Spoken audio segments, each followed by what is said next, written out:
ਸਾਈਂ ਦੋਸਤੋ ਸਤਿ ਸ਼੍ਰੀ ਅਕਾਲ जी। मैं रमनदीप सिंह एक बार फिर हाजिर हाँ तुहाडे अपने चैनल रमन इंस्टीट्यूट से। सो अज की इस क्लास के विच आपां डिस्कस करांगे जी पोलीटिकल साइंस का नैक्सट पार्ट, जिस दे विच आपां राष्ट्रपति के कामां दा जिक्र करांगे। लास्ट सैशन दे विच आपां समझिया सीगा कि जिहड़ा साडे भारत दा राष्ट्रपति है उस दे नाल रिलेटेड भारतीय संविधान दे विच किहड़े-किहड़े आर्टिकल हैगे नेगे, राष्ट्रपति कोले की कुछ विशेष है तो किस तरीके का है उसनूं आपां लास्ट सैशन दे विच डिस्कस कर लिता सी।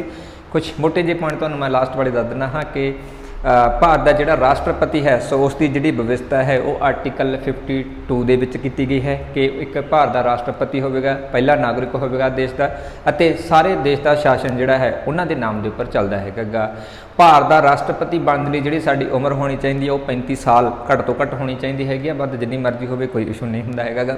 इस तो इलावा भारत के राष्ट्रपति की चोण जिहड़ी हैगी वो चोण मंडल के द्वारा की जाती है तो उस चोण मंडल के विच राज्यां दी विधान सभावां दे मैंबर अते इस तो इलावा लोक सभा ते राज्य सभा के मैंबर जिहड़े हैगे ने वो उस दे विच शामिल हुंदे सीगे।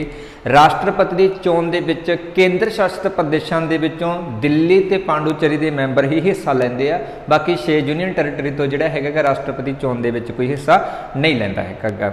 अते राष्ट्रपति नूं सहुं चुकाउण दा जिहड़ा काम हुंदा हैगा जी सो ओह सुप्रीम कोर्ट का मुख जज करता है जां उस दे द्वारा कोई नियुक्त किया गया व्यक्ति जिहड़ा हैगा उसनूं सहुं चुकाउंदा हुंदा हैगा।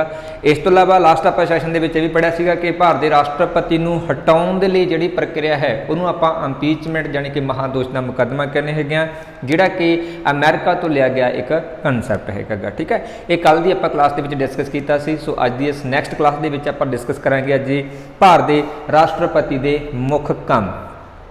3 क्लासां दे विच आपां डिवाइड करांगे क्योंकि तुहानूं पहलां भी दस्सिया सीगा कि शॉर्ट च थोड़ा बनाना सौखा हो जाता है। इस तो इलावा तुहाडे लई भी जिहड़ा समझना ईजी हो जाता है। अज आपां राष्ट्रपति के कामां दा जिक्र करांगे तो नैक्सट पार्ट दे विच आपां भारत के जिहड़े राष्ट्रपति रहे हैं तो उन्हां दीयां की विशेषतावां ने उन्हां दा जिहड़ा जिक्र है वो करांगे। ओके, सो अज का अपना मेन पार्ट रहेगा जी कि भारत का जिहड़ा राष्ट्रपति है वो भारत दे विच किस किस किस्म के जिहड़े काम कर सकता हैगा, जिन्हां दे विच सब तो वध महत्वपूर्ण है जी कि भारत का राष्ट्रपति जिहड़ा है वो वक्रियां वक्रियां अपॉइंटमेंट्स यानी कि नियुक्तियां करता हैगा। ओके, नियुक्तियां दे विचों याद रखना है जी, काफ़ी सारे सवाल आते होंगे कि इसकी नियुक्ति कौन करता है, इसकी नियुक्ति कौन करता है, तो सारे क्वेश्चन तुहाडे इसे पार्ट दे विच अपने दे कवर हो जाएंगे। ठीक है, तो भारत का राष्ट्रपति जिहड़ा है वो वक्रे वक्रे मिनिस्टरां की जिहड़ी है भर्ती करता है या नियुक्ति करता है, जिस दे विचों सब तो पहला नियुक्ति आउंदी हैगी जेकर आपां हाई रैंक के उपर रखीए वो आउंदी है जी प्रधानमंत्री की। ओके, प्रधानमंत्री की जिहड़ी नियुक्ति हैगी वो राष्ट्रपति के द्वारा की जाती हैगी। ये स्पैशली याद रखना है कि राष्ट्रपति अपनी मर्जी के नाल किसी व्यक्ति नूं जिहड़ा है प्रधानमंत्री नहीं नियुक्त करता, वो सिर्फ उस व्यक्ति नूं ही नियुक्त करेगा जिसनूं लोक सभा दे विच बहुमत मिलिया होया हैगा। ठीक है, जिहड़ा व्यक्ति बहुमत हासिल करता है लोक सभा दे विच सिर्फ उस व्यक्ति नूं ही प्रधानमंत्री दे आउंदे लई जिहड़ा है सिलेक्ट किया जाऊगा राष्ट्रपति के द्वारा। ठीक है, दूसरी नियुक्ति करता है जी मंत्रिमंडल की, मंत्रिमंडल या मंत्री परिषद। ओके, मंत्रिमंडल या मंत्री परिषद। अच्छा, इत्थे याद रखना है सिफारिश रहेगी प्रधानमंत्री की, सिफारिश जिहड़ा हैगा वो प्रधानमंत्री करेगा, उन्होंने रैंक देना मतलब सिलेक्ट करने का जिहड़ा काम हैगा वो है जी साडे राष्ट्रपति का। मतलब कि प्रधानमंत्री ने सारी लिस्ट बना के दे देनी है कि मैं इस व्यक्ति को आ मैनेजमेंट देना चाहना हाँ या आ डिपार्टमेंट देना चाहना हाँ, तो लास्ट दे विच जिहड़ा राष्ट्रपति हुंदा है उहदा मुख काम हुंदा है इकल्ला साइन करना कि ठीक है जी तुसीं परमिशन दे दी है असीं साइन कर दिंदे हां। सो इन्नी गल ते खत्म हो जाता है। ठीक है, नैक्सट है जी तीसरी नियुक्ति आउंदी हैगी जी सुप्रीम कोर्ट के मुख जज ते दूसरे जजां दी। ठीक है, सुप्रीम कोर्ट के मुख जजां दी, मुख जज अते होर जिहड़े जानी कि दूसरे जज ने उन्हां दी नियुक्ति भी जिहड़ी है वो राष्ट्रपति ही करता हैगा। सो इत्थे उन्हां लई कुछ शर्तां रखियां गईयां हुंदियां कि वो पहलां हाई कोर्ट दे विच जिहड़ा है तकरीबन 10 साल तक वर्किंग दे विच रहे होण, सो उस व्यक्ति नूं ही वो जिहड़ा है सुप्रीम कोर्ट दे विच जिहड़ा है जज जां होर जजां दे विच जिहड़ा है वो नियुक्त कर सकदा है। सौं भी जिहड़ा है वो राष्ट्रपति ही चुकाउंदा हैगा ते नाल ही नियुक्ति जिहड़ी है वो भी राष्ट्रपति दे द्वारा ही की जांदी हैगी सुप्रीम कोर्ट दे जजां दी। ठीक है, चौथी नियुक्ति आउंदी हैगी जी हाई कोर्ट के जजां की, हाई कोर्ट के जजां की। जज है तो चाहे मुख जज है, दोनों ही इसके मैं इनकलूड कर रहा हाँ, ठीक है। हाई कोर्ट के जज और मुख जज की नियुक्ति जी है वह भी राष्ट्रपति के द्वारा ही की जाती हैगी, पर इत्थे एक डिफरेंस रहिंदा है कि जिथे सुप्रीम कोर्ट के जजां नूं सहुं चुकाउण दा काम भी राष्ट्रपति ही करता है, पर उत्थे हाई कोर्ट के जजां नूं सहुं चुकाउण दा काम राजपाल करता हुंदा है, राज दा गवर्नर का जिहड़ा काम रहिंदा हैगा। ओके, सो इस दे विच आ जाता है। नैक्सट है जी कि जिहड़ा राष्ट्रपति है जी ये राज्यां दे राजपाल की भी नियुक्ति करता है। राज्यां दे राजपाल यानी कि स्टेट्स के जिहड़े गवर्नर ने गे उन्हां दी नियुक्ति भी जिहड़ी है वो राष्ट्रपति के द्वारा ही की जाती है। सो ये भी इस दे विच जिहड़ा है वो स्पैशली जिहड़ा है वो मैंशन किया गया है कि इस दे विच इसनूं जिहड़ा आपां शामिल कर लवांगे। ओके, यानी कि राज्यां दे राजपाल किसके द्वारा चुने जाएंगे जी, राष्ट्रपति के द्वारा, जां इदां ही पुछ लैंदे कि किहदे द्वारा चुने जाएंगे, केंद्र के द्वारा चुने जाते, ये भी इस दे विच ऐड हो जाता है। ठीक है, सहुं चुकाउण दा काम भी जिहड़ा है राष्ट्रपति ही करता है। इस तो इलावा आडिटर जनरल भारत दा, ओके, भारत दा आडिटर जनरल जिहड़ा है इसकी नियुक्ति भी जिहड़ी है जी वह भारत के राष्ट्रपति के द्वारा ही की जाती हैगी।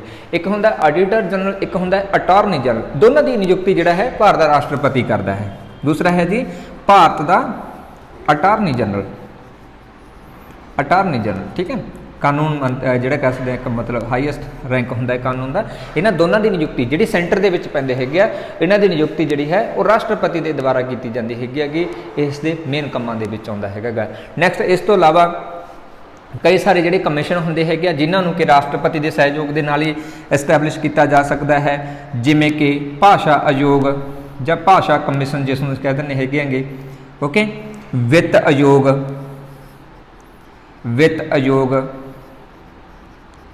योजना आयोग जिन्हों प्लैनिंग कमीशन कह देंगे है, योजना आयोग, ओके, लोक सेवा आयोग, पब्लिक सर्विस कमीशन जिन्हों कह देंगे है। ठीक है, सो इन्हां सारिਆਂ की नियुक्ति जी है वो राष्ट्रपति के द्वारा की जाती हैगी, ये सारे मेन काम इसके अंडर आ जाते हैगे।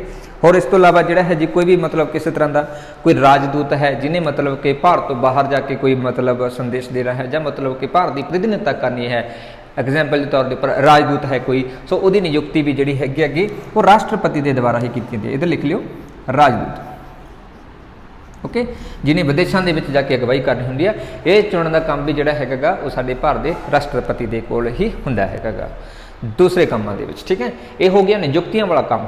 दूसरा प्रमुख काम है जी कानूनी काम या कानूनी अधिकार उसके किहड़े हैगे, यानी कि उसनों कानूनी तौर पर अधिकार दिते गए हैं कि बई ये काम जिहड़े वो सिर्फ तो सिर्फ राष्ट्रपति दे, होर कोई नहीं कर सकता।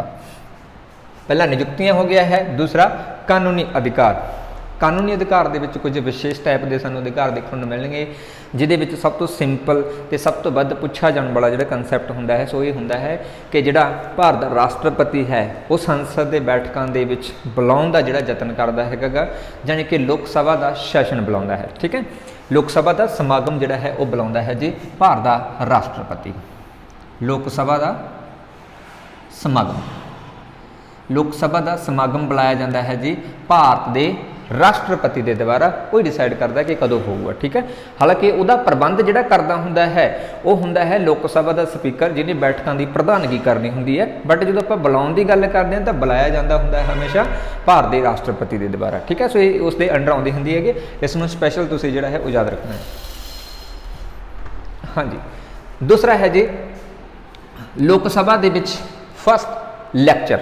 लोक सभा दे विच पहला भाषण जिहड़ा हैगा वो हमेशा जिहड़ा हैगा राष्ट्रपति ही दिंदा है। पहला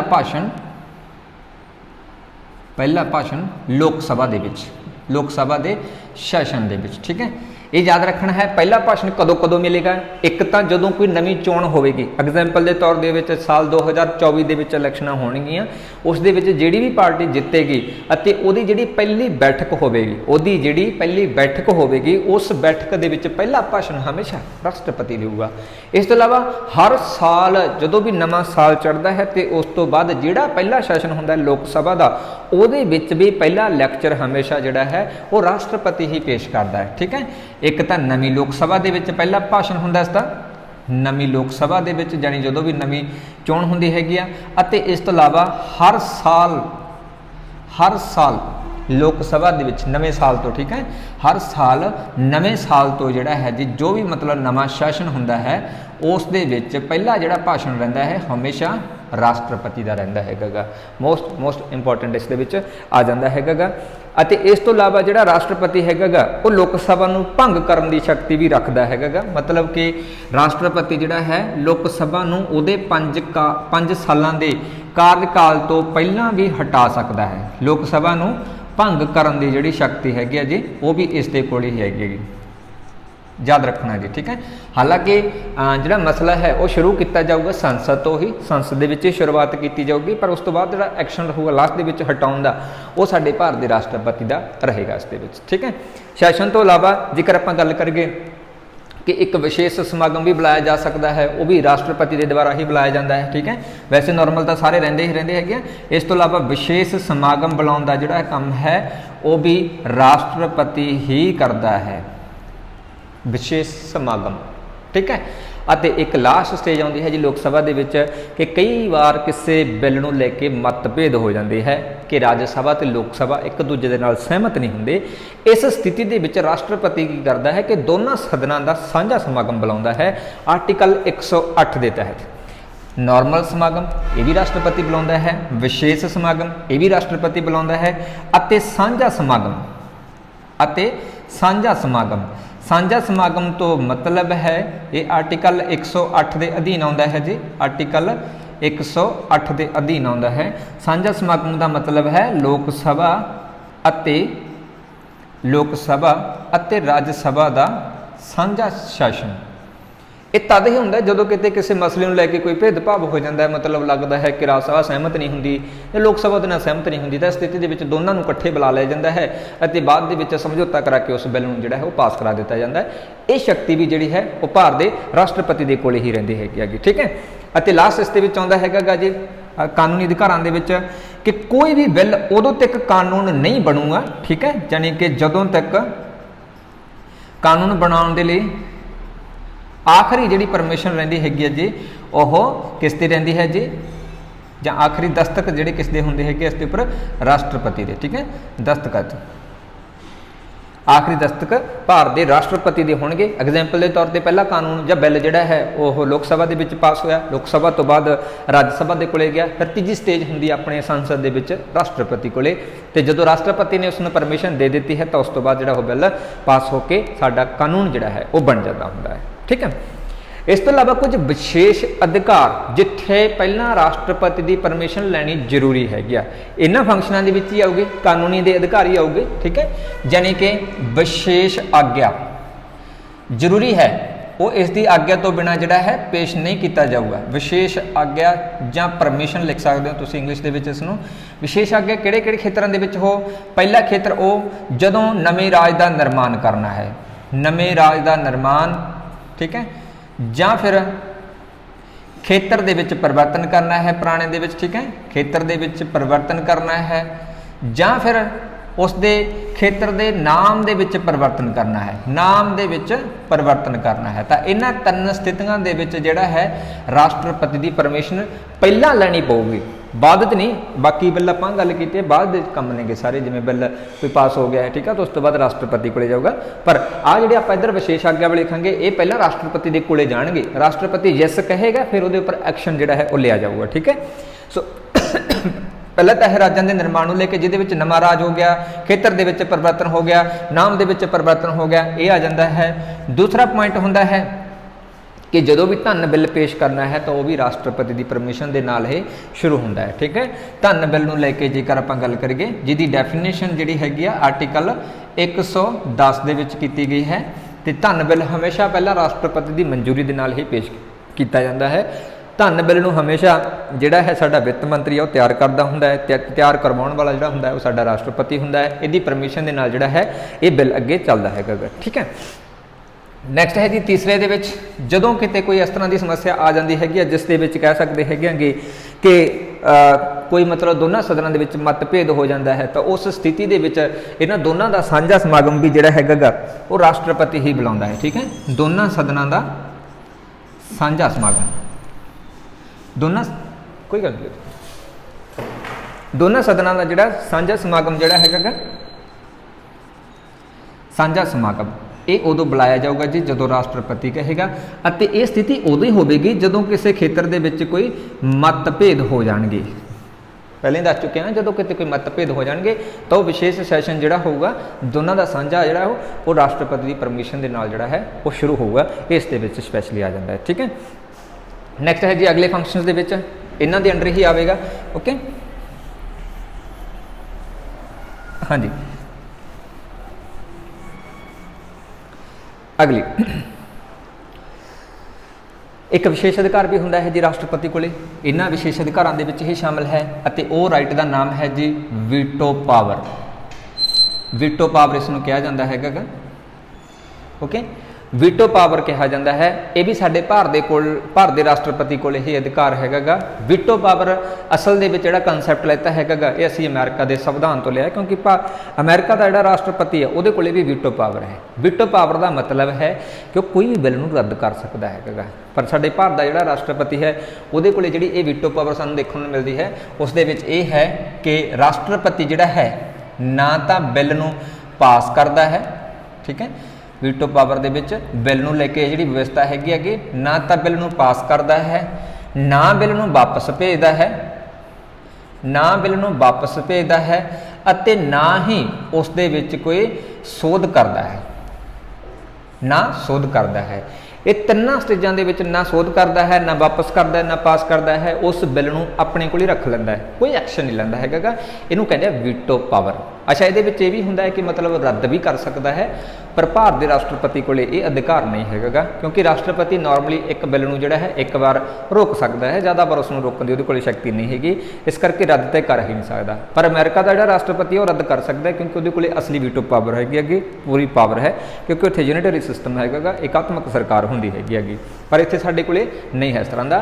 ये वीटो पावर जिहड़ा हैगा ना पास करदा, ना वापस करदा ते ना सोध करदा, बिल अपने कोले रख लैंदा है। अज तक पूरे भारतीय इतिहास दे विच कोई भी यह राष्ट्रपति नहीं जिन्हें इसका इस्तेमाल किया होवे, पर एक पंजाब तो रहा है जी जिसका नाम है जी ज्ञानी जैल सिंह, जिसका नाम है ज्ञानी जैल सिंह।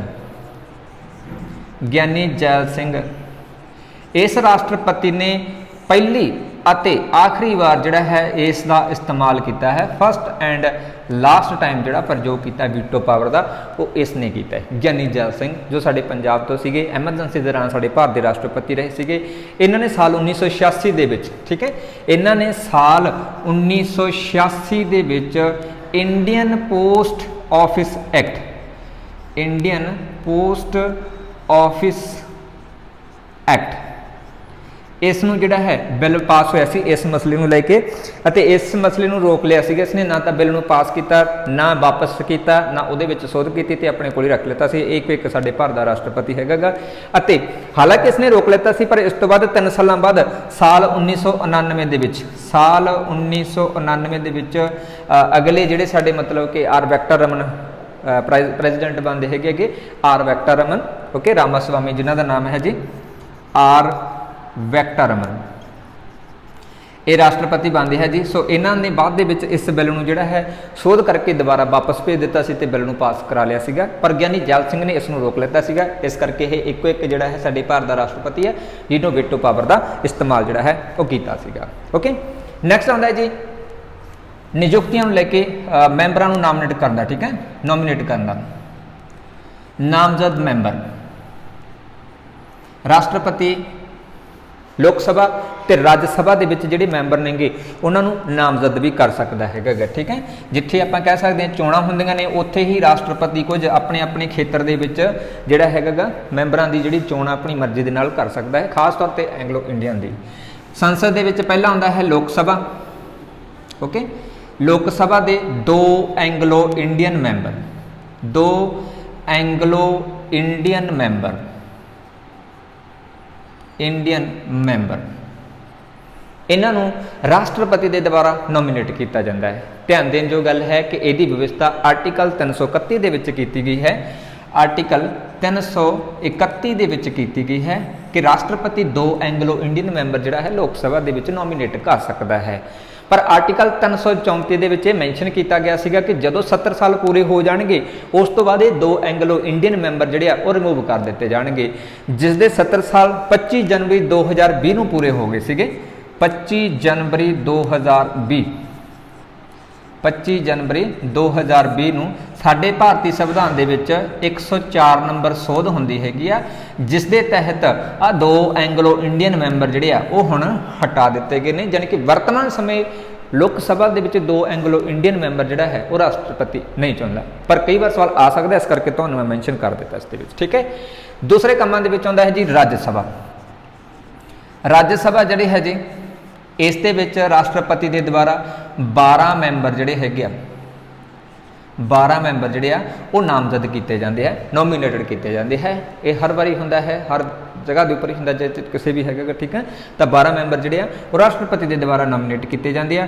ਇਹਦੇ ਵਿੱਚ ਸਪੈਸ਼ਲ ਮਤਲਬ ਕ੍ਰਾਈਟੇਰੀਆ ਰੱਖਿਆ ਗਿਆ ਹੈ ਕਿ ਜਿਹੜੇ ਵਿਅਕਤੀ ਸਾਹਿਤ ਦੇ ਨਾਲ ਰਿਲੇਟਡ ਨੇਗੇ, ਠੀਕ ਹੈ, ਲਿਟਰੇਚਰ ਦੇ ਨਾਲ ਰਿਲੇਟਡ ਨੇ, ਆਰਟ ਦੇ ਨਾਲ ਰਿਲੇਟਡ ਨੇ ਜੀ, ਕਲਾ ਦੇ ਨਾਲ ਰਿਲੇਟਡ ਨੇਗੇ, ਵਿਗਿਆਨ ਦੇ ਨਾਲ ਸੰਬੰਧਿਤ ਨੇਗੇ, ਸਾਇੰਸ ਨੂੰ ਲੈ ਕੇ ਹੈ, ਓਕੇ, ਜਾਂ ਫਿਰ ਸਮਾਜ ਸੇਵਾ ਨੂੰ, ਸੋਸ਼ਲ ਸਰਵਿਸ ਨੂੰ ਲੈ ਕੇ ਹੈਗਾ। ਤਾਂ ਇਹਨਾਂ ਦੇ ਵਿੱਚੋਂ ਰਾਸ਼ਟਰਪਤੀ ਜਿਹੜਾ ਹੈਗਾ ਇਸ ਖੇਤਰ ਦੇ ਵਿੱਚ 12 ਮੈਂਬਰ ਜਿਹੜੇ ਹੈਗੇ ਆ ਉਹ ਨੋਮੀਨੇਟ ਕਰ ਸਕਦਾ ਹੈਗਾ। ਇਹ ਰਾਜ ਸਭਾ ਦੇ ਵਿੱਚ ਸ਼ਕਤੀ ਆ ਜਾਂਦੀ ਹੈਗੀ ਆ। ਓਕੇ, ਨੈਕਸਟ ਅਗਲੀ ਸ਼ਕਤੀ ਹੈ ਜੀ ਆਰਡੀਨੈਂਸ ਜਾਰੀ ਕਰਨ ਦੀ, ਜਿਹਨੂੰ ਅਧਿਆਦੇਸ਼ ਕਿਹਾ ਜਾਂਦਾ ਹੈ। ਅਧਿਆਦੇਸ਼ ਜਾਰੀ ਕਰਨ ਦੀ ਸ਼ਕਤੀ, ਅਧਿਆਦੇਸ਼ ਜਾਰੀ ਕਰਨ ਦੀ ਸ਼ਕਤੀ, ਇਸ ਦੀ ਵਿਵਸਥਾ ਜਿਹੜੀ ਹੈਗੀ ਉਹ ਆਰਟੀਕਲ 123 ਦੇ ਵਿੱਚ ਕੀਤੀ ਗਈ ਹੈ। ਆਰਟੀਕਲ 123 ਦੇ ਵਿੱਚ ਕੀਤੀ ਗਈ ਹੈ ਕਿ ਜਦੋਂ ਕਿਤੇ ਸੰਸਦ ਛੁੱਟੀ ਦੇ ਉੱਪਰ ਹੈ ਜਾਂ ਸੰਸਦ ਦਾ ਸ਼ਾਸਨ ਨਹੀਂ ਹੋ ਰਿਹਾ ਅਤੇ ਮੌਕੇ ਦੇ ਉੱਪਰ ਸਾਨੂੰ ਕਿਸੇ ਕਾਨੂੰਨ ਦੀ ਜ਼ਰੂਰਤ ਪੈ ਗਈ ਹੈ ਤਾਂ ਉੱਥੇ ਜਿਹੜਾ ਰਾਸ਼ਟਰਪਤੀ ਹੈ ਮੌਕੇ ਦੇ ਉੱਪਰ ਕਾਨੂੰਨ ਬਣਾ ਕੇ ਜਿਹੜਾ ਹੈ ਲਾਗੂ ਕਰ ਸਕਦਾ ਹੈਗਾ। ਇਸੇ ਨੂੰ ਹੀ ਆਰਡੀਨੈਂਸ ਜਾਂ ਅਧਿਆਦੇਸ਼ ਦਾ ਨਾਮ ਜਿਹੜਾ ਸੀ ਉਹ ਦੇ ਦਿੰਦੇ ਹੈਗੇ। ਠੀਕ ਹੈ, ਇਸ ਦੀ ਵਿਵਸਥਾ ਆਰਟੀਕਲ 123 ਦੇ ਵਿੱਚ ਹੈ। ਮੋਸਟ ਇੰਪੋਰਟੈਂਟ ਆਰਟੀਕਲ ਹੈਗਾ। ਇਸ ਅਧਿਆਦੇਸ਼ ਦੀ ਜਿਹੜੀ ਮਿਆਦ ਰਹਿੰਦੀ ਹੈਗੀ, ਟਾਈਮ ਰਹਿੰਦਾ ਹੈਗਾ ਉਹ 6 ਹਫ਼ਤਿਆਂ ਦਾ ਹੁੰਦਾ ਹੈ। ਠੀਕ ਹੈ, 6 ਹਫ਼ਤਿਆਂ ਤੱਕ ਜਿਹੜਾ ਇਹ ਕਾਨੂੰਨ ਬਣਾਇਆ ਹੋਵੇਗਾ ਰਾਸ਼ਟਰਪਤੀ ਦੇ ਦੁਆਰਾ ਉਹ ਲਾਗੂ ਰਹੇਗਾ। 6 ਹਫ਼ਤਿਆਂ ਦੇ ਅੰਦਰ ਜੇਕਰ ਸੰਸਦ ਉਸ ਨੂੰ ਪਾਸ ਕਰ ਦਿੰਦੀ ਹੈ ਤਾਂ ਉਹਦਾ ਟਾਈਮ ਪੀਰੀਅਡ ਅੱਗੇ ਤੱਕ ਵਧਾਇਆ ਜਾ ਸਕਦਾ, ਨਹੀਂ ਤਾਂ ਉਹ 6 ਹਫ਼ਤਿਆਂ ਦੇ ਬਾਅਦ ਆਟੋਮੈਟਿਕਲੀ ਸਮਾਪਤ ਹੋ ਜਾਵੇਗੀ। ਠੀਕ ਹੈ, ਜਿਹੜਾ ਰਾਸ਼ਟਰਪਤੀ ਨੇ ਅਧਿਆਦੇਸ਼ ਜਿਹੜਾ ਹੈ ਉਹ ਜਾਰੀ ਕੀਤਾ ਹੁੰਦਾ ਹੈ। ਠੀਕ ਹੈ, ਨੈਕਸਟ ਹੈ ਜੀ ਰਾਸ਼ਟਰਪਤੀ ਜਿਹੜਾ ਹੈ ਇਹ ਸੈਨਾ ਦਾ ਮੁਖੀ ਹੁੰਦਾ ਹੈ ਜੀ, ਸੈਨਾ ਦਾ ਮੁਖੀ ਹੁੰਦਾ ਹੈ। ਕਿਹੜੀਆਂ ਸੈਨਾਵਾਂ ਦਾ? ਜਲ ਸੈਨਾ ਦਾ, ਥਲ ਸੈਨਾ ਦਾ ਅਤੇ ਵਾਯੂ ਸੈਨਾ ਦਾ, ਜਾਣੀ ਕਿ ਤਿੰਨੋਂ ਸੈਨਾਵਾਂ ਜਲ, ਵਾਯੂ, ਥਲ, ਇਹਨਾਂ ਤਿੰਨਾਂ ਦਾ ਜਿਹੜਾ ਸੈਨਾਪਤੀ ਹੁੰਦਾ ਹੈ ਉਹ ਹਮੇਸ਼ਾ ਜਿਹੜਾ ਹੈ ਭਾਰਤ ਦਾ ਰਾਸ਼ਟਰਪਤੀ ਰਹਿੰਦਾ ਹੈ, ਜਿਹਨੂੰ ਚੀਫ ਕਮਾਂਡਰ ਆਫ ਆਰਮੀ ਜਿਹੜਾ ਕਿਹਾ ਜਾਂਦਾ ਹੈਗਾ। ਉਹ ਸਾਡੇ ਭਾਰਤ ਦੇ ਰਾਸ਼ਟਰਪਤੀ ਨੂੰ ਹੀ ਜਿਹੜਾ ਇਸ ਦੇ ਵਿੱਚ ਅਕਾਊਂਟ ਕੀਤਾ ਜਾਂਦਾ ਹੈਗਾ। ਓਕੇ, ਇਸ ਤੋਂ ਇਲਾਵਾ ਰਾਸ਼ਟਰਪਤੀ ਦੇ ਨਾਮ ਦੇ ਉੱਪਰ ਹੀ ਜਿੰਨੀਆਂ ਮਤਲਬ ਸੰਧੀਆਂ ਹੁੰਦੀਆਂ ਨੇ ਵਿਦੇਸ਼ਾਂ ਦੇ ਨਾਲ ਉਹ ਇਹਦੇ ਨਾਮ ਦੇ ਉੱਪਰ ਹੀ ਹੁੰਦੀਆਂ ਹੈਗੀਆਂ। ਠੀਕ ਹੈ, ਰਾਸ਼ਟਰਪਤੀ ਦੇ ਨਾਮ ਦੇ ਉੱਪਰ ਸੰਧੀਆਂ ਹੁੰਦੀਆਂ ਨੇ, ਰਾਸ਼ਟਰਪਤੀ ਦੇ ਨਾਮ ਤੇ ਸੰਧੀਆਂ ਜਿੰਨੀਆਂ ਵੀ ਟ੍ਰੀਟੀਆਂ ਹੁੰਦੀਆਂ ਨੇਗੀਆਂ ਉਹ ਸਾਰੀਆਂ ਰਾਸ਼ਟਰਪਤੀ ਦੇ ਨਾਮ ਦੇ ਉੱਪਰ ਹੀ ਕੀਤੀਆਂ ਜਾਂਦੀਆਂ ਹੈਗੀਆਂ ਨੇ। ਓਕੇ, ਨੈਕਸਟ ਹੈ ਜੀ ਸਭ ਤੋਂ ਇੰਪੋਰਟੈਂਟ ਪਾਰਟ ਅਗਲਾ, ਕਿ ਰਾਸ਼ਟਰਪਤੀ ਕੋਲੇ ਬਹੁਤ ਸਾਰੇ ਅਧਿਕਾਰ ਨੇਗੇ। ਉਹਨਾਂ ਦੇ ਵਿੱਚੋਂ ਇੱਕ ਅਜਿਹਾ ਅਧਿਕਾਰ ਹੈ ਜਿਹੜਾ ਮਤਲਬ ਸੁਪਰੀਮ ਕੋਰਟ ਤੱਕ ਵੀ ਕਹਿ ਸਕਦੇ ਹਾਂ ਪਹੁੰਚ ਰੱਖਣ ਵਾਲਾ ਇੱਕ ਕੰਸੈਪਟ ਹੈਗਾ, ਮਤਲਬ ਸੰਬੰਧਿਤ ਹੈ ਉਸ ਦੇ ਨਾਲ। ਜਿਵੇਂ ਕਿ ਆਪਾਂ ਗੱਲ ਕਰਦੇ ਹੈਗੇ ਕਿ ਕਿਸੇ ਵਿਅਕਤੀ ਨੂੰ ਜਿਹੜਾ ਹੈ ਸਜ਼ਾ ਹੋ ਗਈ ਹੈ। ਠੀਕ ਹੈ, ਇਹਦੀ ਆਰਟੀਕਲ ਨੋਟ ਕਰ ਲਿਓ ਪਹਿਲਾਂ। ਆਰਟੀਕਲ 72 ਦੇ ਵਿੱਚ ਕਿਹਾ ਗਿਆ ਹੈ ਕਿ ਰਾਸ਼ਟਰਪਤੀ ਜਿਹੜਾ ਹੈ ਉਹ ਕਿਸੇ ਵੀ ਵਿਅਕਤੀ ਦੀ ਜਿਹੜੀ ਸਜ਼ਾ ਉਹ ਮਾਫ ਕਰਵਾ ਸਕਦਾ ਹੈ। ਸਜ਼ਾ ਮਾਫੀ ਕਰਵਾ ਸਕਦਾ ਆਰਟੀਕਲ 72 ਦੇ ਅਧੀਨ। ਇੱਥੇ ਤੁਸੀਂ ਸਪੈਸ਼ਲ ਯਾਦ ਰੱਖਣਾ ਹੈ ਕਿ ਸਜ਼ਾ ਦੇਣ ਦਾ ਕੰਮ ਜਿਹੜਾ ਹੈਗਾ ਉਹ ਸੁਪਰੀਮ ਕੋਰਟ ਦਾ ਜਾਂ ਹਾਈ ਕੋਰਟ ਦਾ ਹੈ, ਪਰ ਕਈ ਵਾਰ ਇਸ ਤਰ੍ਹਾਂ ਦੀ ਕੋਈ ਸਥਿਤੀ ਹੋ ਜਾਂਦੀ ਹੈ ਜਿੱਥੇ ਮਤਲਬ ਉਹ ਵਿਅਕਤੀ ਜਿਹੜਾ ਨਿਰਦੋਸ਼ ਹੋ ਸਕਦਾ ਹੈ ਜਾਂ ਮਤਲਬ ਕਿਸੇ ਕਾਰਨ ਕਰਕੇ ਹੋ ਸਕਦਾ ਹੈ ਤਾਂ ਉੱਥੇ ਰਾਸ਼ਟਰਪਤੀ ਉਹਦੀ ਸਜ਼ਾ ਘੱਟ ਕਰਵਾ ਸਕਦਾ ਹੈ। ਜਿਵੇਂ ਕਿ ਜੇਕਰ ਉਹਨੂੰ ਮੌਤ ਦੀ ਸਜ਼ਾ ਭਾਵ ਫਾਂਸੀ ਦੀ ਸਜ਼ਾ ਹੋਈ ਹੈ ਤਾਂ ਉਹਨੂੰ ਉਮਰ ਕੈਦ ਦੇ ਵਿੱਚ ਕਨਵਰਟ ਕਰਵਾ ਸਕਦਾ ਹੈ। ਜੇ ਉਸ ਨੂੰ ਉਮਰ ਕੈਦ ਹੋਈ ਹੈ ਤਾਂ ਉਹਨੂੰ 20 ਸਾਲਾਂ ਦੇ ਵਿੱਚ ਕਨਵਰਟ ਕਰਾ ਸਕਦਾ ਹੈ। ਜੇ ਉਹਨੂੰ 20 ਸਾਲਾਂ ਦੀ ਸਜ਼ਾ ਹੋਈ ਹੈ ਤਾਂ ਉਹਨੂੰ 10 ਸਾਲਾਂ 5 ਸਾਲਾਂ ਦੇ ਵਿੱਚ ਜਿੰਨਾ ਮਤਲਬ ਉਸ ਨੂੰ ਲੱਗੇਗਾ ਉਹ ਘੱਟ ਕਰਵਾ ਸਕਦਾ ਹੈ। ਬਿਲਕੁਲ ਮਾਫ ਨਹੀਂ ਕਰ ਸਕਦਾ, ਧਿਆਨ ਰੱਖਣਾ ਹੈ। ਨਾ ਤਾਂ ਉਹ ਸਜ਼ਾ ਦੇ ਸਕਦਾ ਰਾਸ਼ਟਰਪਤੀ ਤੇ ना ही वो बिल्कुल माफ़ कर सकता है। ये दोनों काम सज़ा देना तो बिल्कुल माफ़ करने का काम जो सुप्रीम कोर्ट को पर घट करवा सकता है। ठीक है, ये राष्ट्रपति को जो है वो अधिकार रहा है। नैक्सट है जी आर्टिकल 143।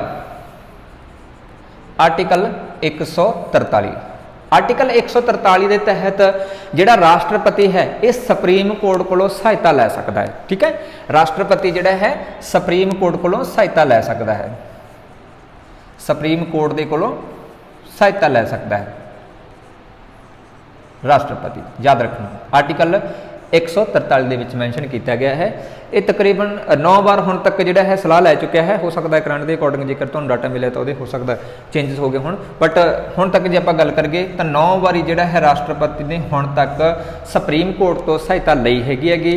इस भी एक चीज़ तुसीं स्पैशली याद रखनी है कि जिहड़ा राष्ट्रपति है यह सलाह लै सकता है। तो आर्टिकल 143 के अधीन ये जरूरी है कि जो राष्ट्रपति ने राय मंगी या सलाह मंगी तो सुप्रीम कोर्ट उसनूं राय देवेगी ही देवेगी, पर उन्होंने मनना या ना मनना ये राष्ट्रपति के उपर डिपेंड करता है। सलाह देना जरूरी है सुप्रीम कोर्ट के लिए क्योंकि ये आर्टिकल 143 के मैंशन किया गया है, पर उन्होंने ना मनना या मनना ये काम जोड़ा है राष्ट्रपति का है। जिन्होंने वधिया लगेगा मन भी सकता है, जो ना वधिया लगे तो उन्होंने वो छड्ड भी सकता है। ओके, हाँ जी। नैक्सट है जी सब तो वध इंपॉर्टेंट शक्तियां, जिहदे चों हर वारी सवाल आना ही आना हुंदा है। 100% यह जिहड़ा है श्योर हुंदा है कि जरूर उस दे विचों सवाल जिहड़ा है वो पुछना ही पुछना हुंदा इन्हां ने।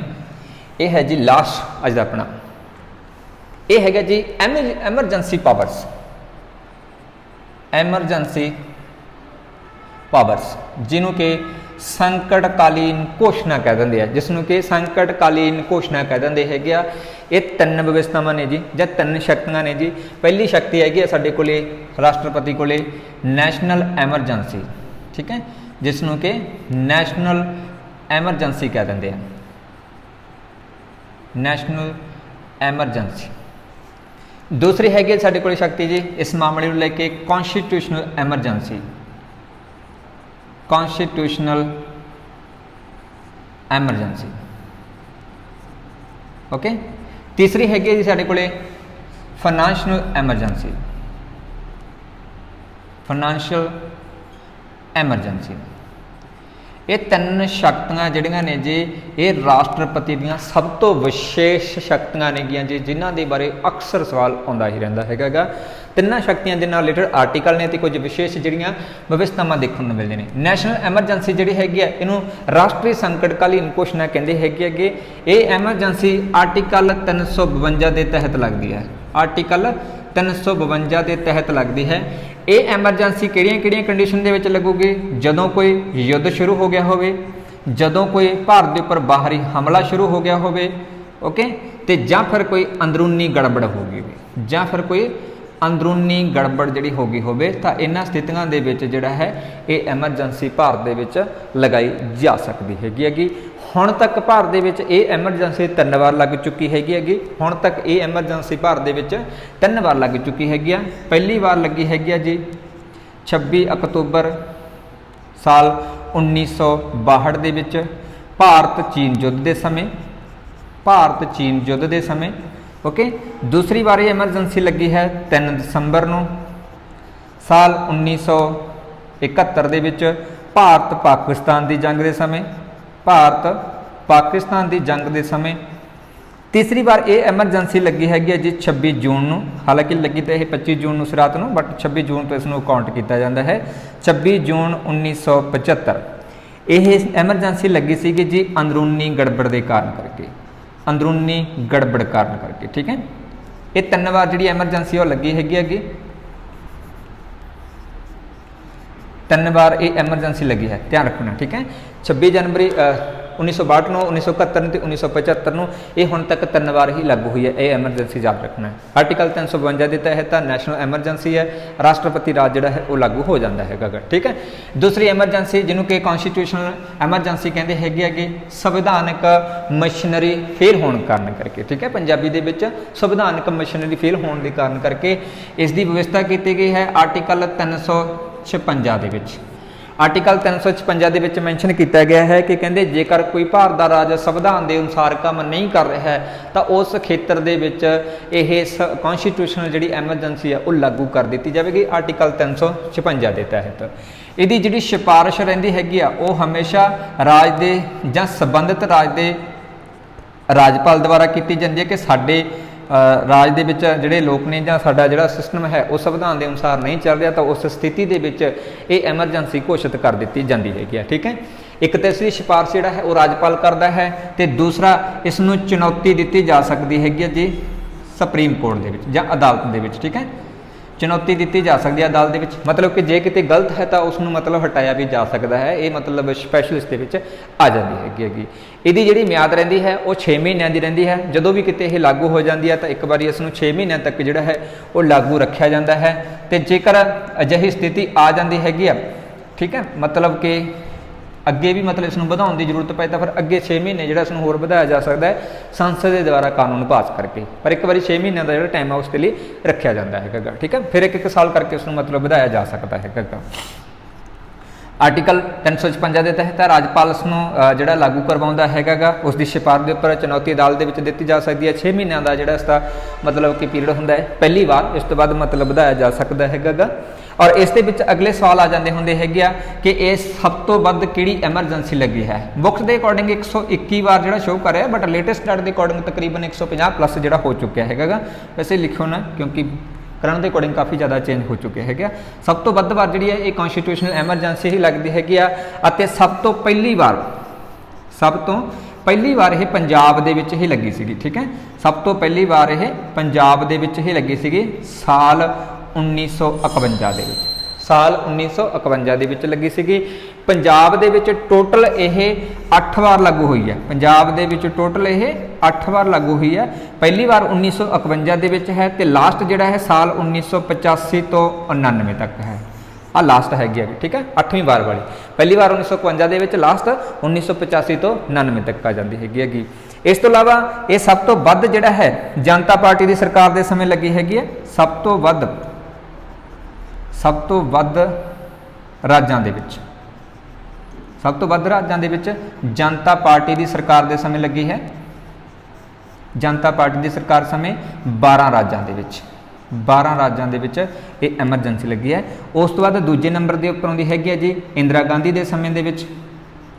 ਓਕੇ, ਇੰਦਰਾ ਗਾਂਧੀ ਦੇ ਸਮੇਂ ਦੇ ਵਿੱਚ ਸਾਲ 1980 ਦੇ ਵਿੱਚ, ਉਸ ਸਮੇਂ ਲੱਗੀ ਹੈ ਜੀ ਇਹ 9 ਰਾਜਾਂ ਦੇ ਵਿੱਚ। ਉਸ ਸਮੇਂ ਲੱਗੀ ਹੈ ਜੀ ਇਹ 9 ਰਾਜਾਂ ਦੇ ਵਿੱਚ। ਜਨਤਾ ਪਾਰਟੀ ਦੀ ਸਰਕਾਰ ਦੇ ਦਿਨ ਸਾਲ 1977 ਦੇ ਵਿੱਚ ਇਹ ਐਮਰਜੈਂਸੀ 12 ਰਾਜਾਂ ਦੇ ਵਿੱਚ ਲੱਗੀ ਸੀਗੀ। ਇਹ ਹੈ ਨੈਸ਼ਨਲ ਐਮਰਜੈਂਸੀ ਜਿਹੜੀ ਕਨਸਟੀਟਿਊਸ਼ਨ ਦੇ ਅੰਡਰ ਆਉਂਦੀ ਹੈਗੀ ਹੈ। ਠੀਕ ਹੈ, ਨੈਕਸਟ ਹੈ ਜੀ ਤੀਸਰੀ, ਜਿਹਨੂੰ ਕਿ ਫਾਈਨੈਂਸ਼ੀਅਲ ਐਮਰਜੈਂਸੀ ਕਹਿੰਦੇ ਹੈਗੇ ਅੱਗੇ। ਸੋ ਇਸ ਦੀ ਵਿਵਸਥਾ ਆਰਟੀਕਲ 360 ਦੇ ਵਿੱਚ ਕੀਤੀ ਗਈ ਹੈ। ਆਰਟੀਕਲ 360 ਦੇ ਵਿੱਚ ਮੈਂਸ਼ਨ ਕੀਤੀ ਗਈ ਹੈ। ਇਹ ਤਦ ਹੀ ਲੱਗਦੀ ਹੈ ਜਦੋਂ ਭਾਰਤ ਦੇ ਵਿੱਚ ਕੋਈ ਵਿੱਤੀ ਸੰਕਟ ਪੈ ਜਾਂਦਾ ਹੈ ਤਾਂ ਉਸ ਸਥਿਤੀ ਦੇ ਵਿੱਚ ਭਾਰਤ ਦੇ ਵਿੱਚ 360 ਨੰਬਰ ਆਰਟੀਕਲ ਦਾ ਇਸਤੇਮਾਲ ਕਰਦੇ ਹੋਏ ਵਿੱਤੀ ਸੰਕਟਕਾਲੀਨ ਘੋਸ਼ਣਾ ਲਾਗੂ ਕਰ ਦਿੱਤੀ ਜਾਊਗੀ। ਅਤੇ ਜਦੋਂ ਇਹ ਲਾਗੂ ਕਰ ਦਿੱਤੀ ਜਾਂਦੀ ਹੈ ਤਾਂ ਜ਼ਿਆਦਾਤਰ ਜਿਹੜੀ ਇਹਦੀ ਮਿਆਦ ਰਹਿੰਦੀ ਹੈਗੀ ਉਹ 2 ਮਹੀਨਿਆਂ ਤੱਕ ਰਹਿੰਦੀ ਹੈਗੀ। ਓਕੇ, ਮਿਆਦ ਜਿਹੜੀ ਇਸ ਦੀ ਉਹ 2 ਮਹੀਨਿਆਂ ਤੱਕ ਲਾਗੂ ਰਹਿੰਦੀ ਹੈਗੀ ਆ। 2 ਮਹੀਨਿਆਂ ਤੱਕ ਅਧਿਕਤਮ ਜੇ ਆਪਾਂ ਗੱਲ ਕਰੀਏ, ਇਹ ਦੋ ਵਧਾਈ ਜਾ ਸਕਦੀ ਹੈ ਜੇਕਰ ਲੋੜ ਮਹਿਸੂਸ ਹੁੰਦੀ ਹੈਗੀ। ਪਰ ਇਹ ਵੀ ਯਾਦ ਰੱਖਣਾ ਹੈ ਕਿ ਇਸ ਨੂੰ ਅੱਜ ਤੱਕ ਲਾਗੂ ਨਹੀਂ ਕੀਤਾ ਗਿਆ। ਅੱਜ ਤੱਕ ਲਾਗੂ ਨਹੀਂ ਕੀਤਾ ਗਿਆ ਜਾਂ ਇਸ ਆਰਟੀਕਲ ਦਾ ਇਸਤੇਮਾਲ ਕਦੇ ਭਾਰਤ ਦੇ ਵਿੱਚ ਹਾਲੇ ਤੱਕ ਨਹੀਂ ਕੀਤਾ ਗਿਆ। ਤੇ ਸਭ ਤੋਂ ਵੱਧ ਇੰਪੋਰਟੈਂਟ ਪਾਵਰਸ ਨੇਗੀਆਂ ਜੀ ਜਿਸ ਦੇ ਵਿੱਚ national emergency, constitutional emergency, financial emergency. ਪਹਿਲੀ ਹੈ ਨੈਸ਼ਨਲ ਐਮਰਜੈਂਸੀ, ਆਰਟੀਕਲ 352 ਦੇ ਵਿੱਚ ਹੈ। ਇਹ ਜਦੋਂ ਕੋਈ ਯੁੱਧ ਹੋ ਜਾਂਦਾ, ਬਾਹਰੀ ਹਮਲਾ ਹੋ ਜਾਂਦਾ ਹੈ, ਉਸ ਸਥਿਤੀ ਦੇ ਵਿੱਚ ਲੱਗਦਾ ਹੈ। ਦੂਸਰੀ ਹੈ ਕਨਸਟੀਟਿਊਸ਼ਨਲ ਐਮਰਜੈਂਸੀ ਜਿਹੜੀ ਰਾਜਪਾਲ ਦੀ ਸਿਫਾਰਿਸ਼ ਦੇ ਉੱਪਰ ਆਰਟੀਕਲ 356 ਦੇ ਤਹਿਤ ਲੱਗਦੀ ਹੈ। ਇਹ ਤਦ ਪੋਸੀਬਲ ਹੁੰਦਾ ਹੈ ਜਦੋਂ ਕੋਈ ਰਾਜ ਸੰਵਿਧਾਨ ਦੇ ਅਨੁਸਾਰ ਕੰਮ ਨਾ ਕਰ ਰਿਹਾ ਹੋਵੇ। ਹੁਣ ਤੱਕ ਸਭ ਤੋਂ ਵੱਧ ਵਾਰ ਜੇਕਰ ਕੋਈ ਲੱਗੀ ਹੈ ਤਾਂ ਇਹੀ ਐਮਰਜੈਂਸੀ ਲੱਗੀ ਹੈ। ਸਭ ਤੋਂ ਪਹਿਲਾਂ ਪੰਜਾਬ ਦੇ ਵਿੱਚ ਲੱਗੀ ਹੈ। ਵਰਤਮਾਨ ਸਮੇਂ ਇਹ ਐਮਰਜੈਂਸੀ ਜੰਮੂ ਐਂਡ ਕਸ਼ਮੀਰ ਤੇ ਮਨੀਪੁਰ ਦੇ ਵਿੱਚ ਕੰਮ ਕਰ ਰਹੀ ਹੈ, ਮਤਲਬ ਇਸ ਦੇ ਅੰਡਰ ਚੱਲ ਰਿਹਾ ਹੈਗਾ। ਤੀਸਰੀ ਹੈ ਫਾਈਨੈਂਸ਼ੀਅਲ ਐਮਰਜੈਂਸੀ, ਜਦੋਂ ਕੋਈ ਵਿੱਤੀ ਸੰਕਟ ਪੈ ਜਾਂਦਾ ਭਾਰਤ ਦੇ ਵਿੱਚ ਤਾਂ ਉਸ ਸਥਿਤੀ ਦੇ ਵਿੱਚ ਆਰਟੀਕਲ 360 ਦਾ ਇਸਤੇਮਾਲ ਕਰਦੇ ਹੋਏ ਵਿੱਤੀ ਸੰਕਟਕਾਲੀਨ ਘੋਸ਼ਣਾ ਜਿਹੜੀ ਉਹ ਜਾਰੀ ਕੀਤੀ ਜਾ ਸਕਦੀ ਹੈ, ਜਿਹਦੀ ਮਿਆਦ 2 ਮਹੀਨਿਆਂ ਦੀ ਹੁੰਦੀ ਹੈਗੀ ਆ। ਅਤੇ ਅੱਜ ਤੱਕ ਫਾਈਨੈਂਸ਼ੀਅਲ ਐਮਰਜੈਂਸੀ ਪੂਰੇ ਭਾਰਤ ਦੇ ਵਿੱਚ ਕਦੇ ਲਾਗੂ ਨਹੀਂ ਹੋਈ। ਇਹਦਾ ਆਰਟੀਕਲ ਦਾ ਇਸਤੇਮਾਲ ਅਸੀਂ ਨਹੀਂ ਕੀਤਾ ਹੈਗਾ। ਓਕੇ, ਸੋ ਇਹ ਸੀ ਆਪਣਾ ਅੱਜ ਦਾ ਸੈਸ਼ਨ ਜਿਸ ਦੇ ਵਿੱਚ ਆਪਾਂ ਰਾਸ਼ਟਰਪਤੀ ਦੇ ਫੰਕਸ਼ਨਸ ਨੂੰ ਡਿਸਕਸ ਕੀਤਾ ਹੈ। ਨੈਕਸਟ ਥਰਡ ਪਾਰਟ ਦੇ ਵਿੱਚ ਆਪਾਂ ਭਾਰਤ ਦੇ ਜਿਹੜੇ ਰਾਸ਼ਟਰਪਤੀ ਰਹੇ ਹੈਗੇ ਆ उन्होंने डिस्कस करांगे, उन्होंने कुछ विशेष विशेषतावां ने जिहड़ियां उन्होंने लैके डिस्कस करांगे। उम्मीद करदा तुहाडे लई सैशन काफ़ी ज़्यादा हैल्पफुल रहेगा। सो इस तरीके दी होर वीडियोज़ देखने के लिए तुसीं इस चैनल पर विजिट करते रहो, ताकि तुहानूं होर बहुत सारी जिहड़ी इन्फॉर्मेशन है स्टडी रिलेटेड इन्हां चैनल के उपर प्रोवाइड करते रहिए। ठीक है, थैंक यू सो मच जी, और इस तरीके दे नाल बने रहो। ओके, कोशिश करते रहो। Thank you so much.